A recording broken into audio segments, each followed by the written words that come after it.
जय हिंद फ्रेंड्स, यदि आप रेलवे की तैयारी कर रहे हैं तो यह वीडियो आपके लिए काफी लाभदायक होने वाली है। आज की वीडियो में हम बात करेंगे अंतःस्रावी ग्रंथि और डीएनए से संबंधित कुछ ऐसे सवाल जो कि रेलवे के एग्जाम में बार बार दोहराए जाते हैं। और इस वीडियो में कुल 30 सवाल हैं और 30 सवाल को आप पूरा जरूर देखिए और कितना स्कोर हुआ आपका कमेंट बॉक्स में जरूर लिखिए। यह इस सीरीज का तीसरा पार्ट है। इससे पहले 2 पार्ट आ चुके हैं, उन्हें भी आप जरूर पूरा देखिए और कितना स्कोर कर रहे हैं कमेंट बॉक्स में जरूर लिखिए। और ऐसे ही महत्वपूर्ण सवाल की नोटिफिकेशन के लिए हमारे चैनल द रेलवे क्लास को लाइक करें, शेयर करें, सब्सक्राइब करें। और शुरू करते हैं आज का पहला सवाल। जेनेटिक्स के पिता किसे कहा जाता है? इनका सही जवाब है ऑप्शन सी है ग्रेगर जॉन मेंडल।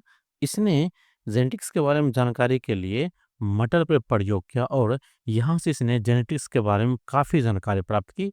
इसके आधार पर इसने जेनेटिक्स के बारे में 3 सिद्धांत दिए। पहला सिद्धांत है वो है समानता का सिद्धांत, दूसरा है असमानता का सिद्धांत और तीसरा है स्वतंत्र वर्गीकरण का सिद्धांत। ग्रेगर जॉन मेंडल मूल रूप से ऑस्ट्रिया के निवासी थे। अगला सवाल। स्वतंत्र मानव कोशिका में 46 क्रोमोसोम होते हैं, जबकि युग्मक कोशिका में कितने क्रोमोसोम होते हैं? इनका सही जवाब है ऑप्शन बी वो है 23। युग्मक कोशिका में अंडाणु और शुक्राणु, स्पर्म प्लस अंडाणु दोनों अर्धसूत्री विभाजन बनाती है, जिसमें 23 क्रोमोसोम होते हैं। अगला सवाल। किसी व्यक्ति का लिंग किससे निर्धारित होता है? इनका सही जवाब है ऑप्शन सी वो है शुक्राणु में मौजूद गुणसूत्रों से। लिंग निर्धारण में मुख्यतः जो मेल होते हैं यानी पिता होते हैं, इसका योगदान होता है, क्योंकि मेल में एक्स और वाई दोनों गुणसूत्र होते हैं और ये एक्स और वाई ही निर्भर करता है कि लिंग क्या होगा, मादा होगा या फिर नर होगा। अगला सवाल। मेंडल के सफलता का मुख्य कारण क्या था? इनका सही जवाब है ऑप्शन बी। उन्होंने संकरण में एक बार में केवल एक गुणों का ही अध्ययन किया। अगला सवाल। लिंग निर्धारण के लिए जिम्मेदार गुणसूत्र कौन से हैं? इनका सही जवाब है ऑप्शन बी है ओलोजोम्स। इसी ओलोजोम्स में एक्स और वाई दोनों गुणसूत्र होते हैं जो कि लिंग निर्धारण में मदद करते हैं और इसी से तय होता है कि मादा होगा या फिर नर होगा। अगला सवाल। वह प्रक्रिया जो संतति में गुणसूत्र की समान संख्या को बहाल करती है और डीएनए की स्थिरता सुनिश्चित करती है, किससे संबंधित है?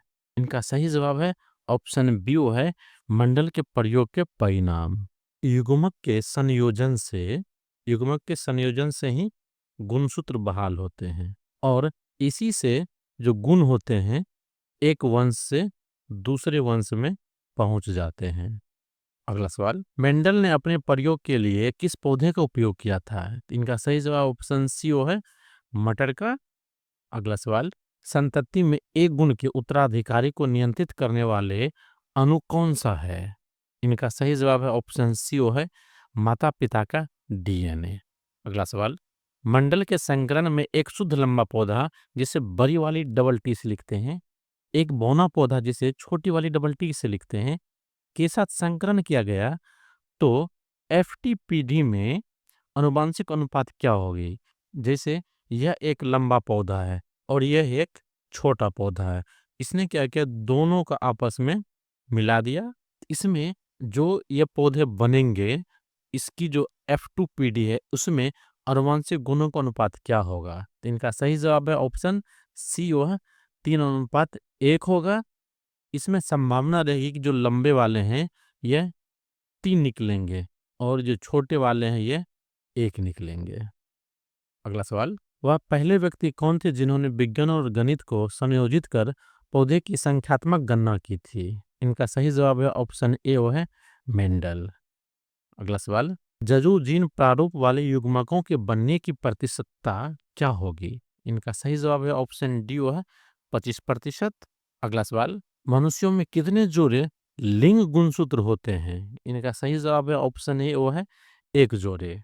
मनुष्य में कुल 23 जोड़े क्रोमोसोम होते हैं, 23 जोड़े क्रोमोसोम होते हैं, लेकिन जो लिंग निर्धारित करते हैं इनमें से एक ही जोड़ा जो होता है वह लिंग निर्धारण करता है, जिसमें एक्स और वाई होते हैं।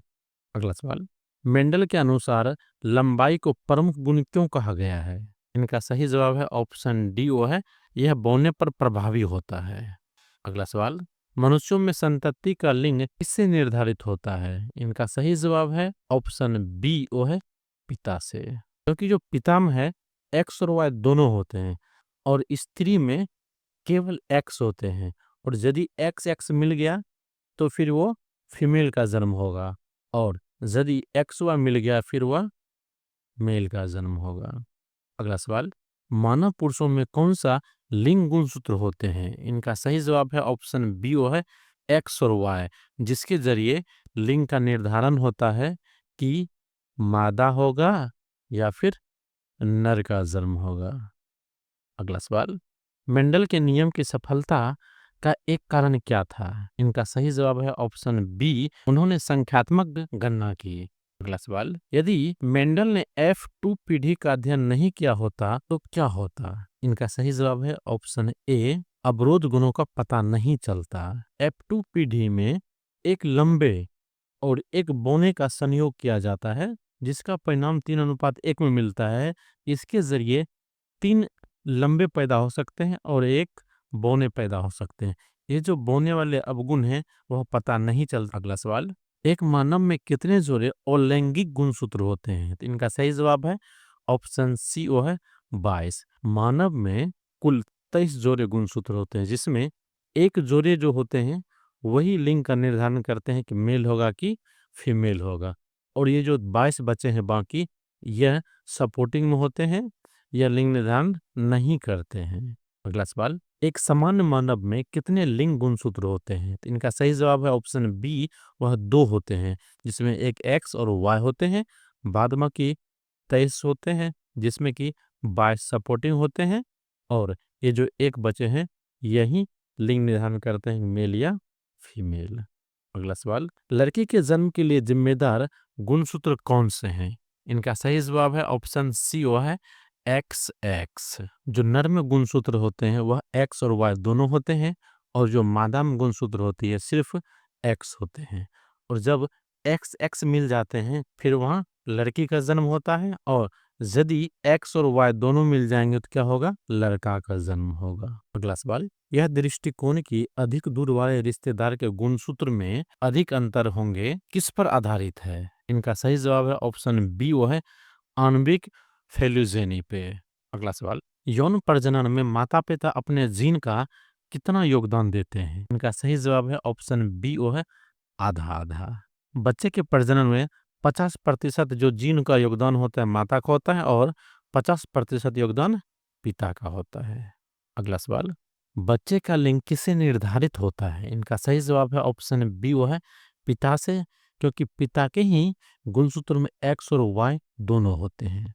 अगला सवाल, गुणसूत्र किससे संबंधित होते हैं? इनका सही जवाब है ऑप्शन सी, वो है आनुवांशिक लक्षण का संचरण।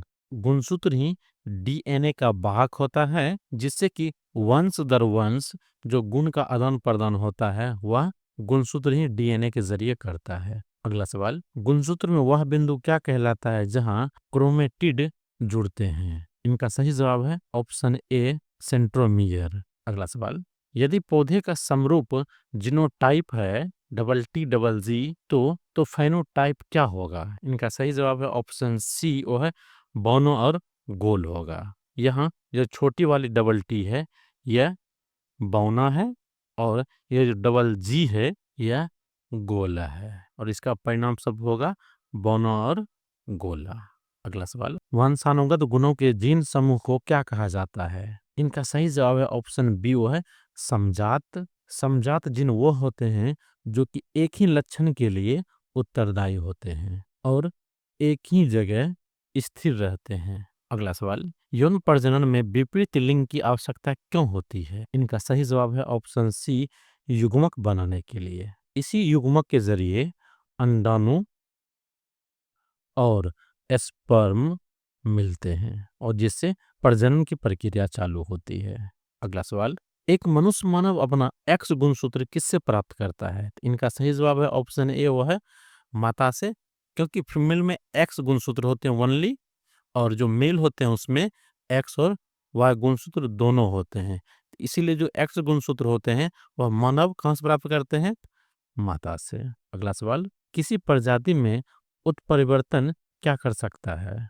किसी प्रजाति में उत्परिवर्तन क्या कर सकता है? इनका सही जवाब है ऑप्शन सी, वो है जीवित रहने का लाभ या आनुवंशिक विकास कर सकता है।